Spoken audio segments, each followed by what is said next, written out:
Hey, what's up everyone, and welcome to another very exciting video. I'm just going to walk you through some of the reasons why I got the Xbox Series S as opposed to the X, and some of the cons that went through my head after I had made my purchase. So, I've never been an Xbox man. I only just purchased one of these in 2019. This is officially my first Xbox, an Xbox 360. So, suffice to say, I was late to the party. But now in 2020, they've got X Pass. They've got a lot of cool things coming on the horizon. And you know what? I want in. But, to be 100% honest with you, one of the big contributing factors of why I bought into the Xbox ecosystem was for Battletoads. I'm just busting to play Battletoads. So, I was going to get the Xbox Series X, but I had a change of heart at the last minute. For some reason, I wanted to save money.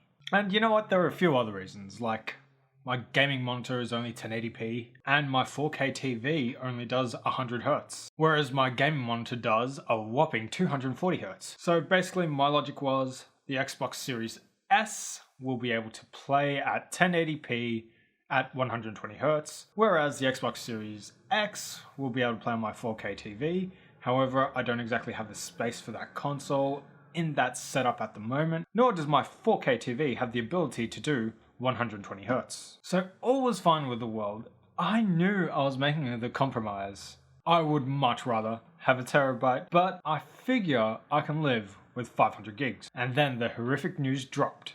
The Xbox Series S would only have 364 gigs available to install applications, meaning that the operating system would be using 136 gigabytes. And let's face it, 364 gigabytes just isn't enough in this day and age. Once my Xbox Series S came in the mail, I fell in love with it.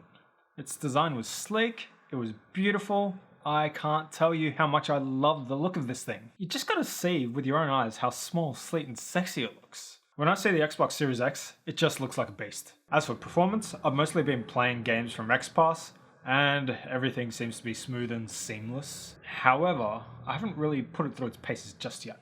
So, I'll have more on that later. Throughout the past week of living with my Xbox Series S, I no longer have any regrets of getting the lesser Xbox. It gets the job done, and you know what? I'm used to having to delete games once I'm out of storage space anyway. But I don't expect that day to come for another few months or so. So, long story short, I'm enjoying X Pass, I'm enjoying my Xbox Series S. It's not giving me any problems that I thought it would, given its hard drive limitations, but it's only a matter of time. However, that won't be an issue for me for at least another few months, and I do intend on getting the storage upgrade. I just wanted to point out one thing about the Seagate memory card. It's going to cost 360 Aussie dollars to purchase this thing, and that's a 1TB SSD to attach to my 500 Australian dollar console. Now let's do the math. That's 360 plus 500 is 860. The 1TB Xbox Series X costs $750. You know what? The Xbox Series S looks cooler. I'm just gonna go with that. You know what? If I got the Xbox Series X, it would be over $1,000, so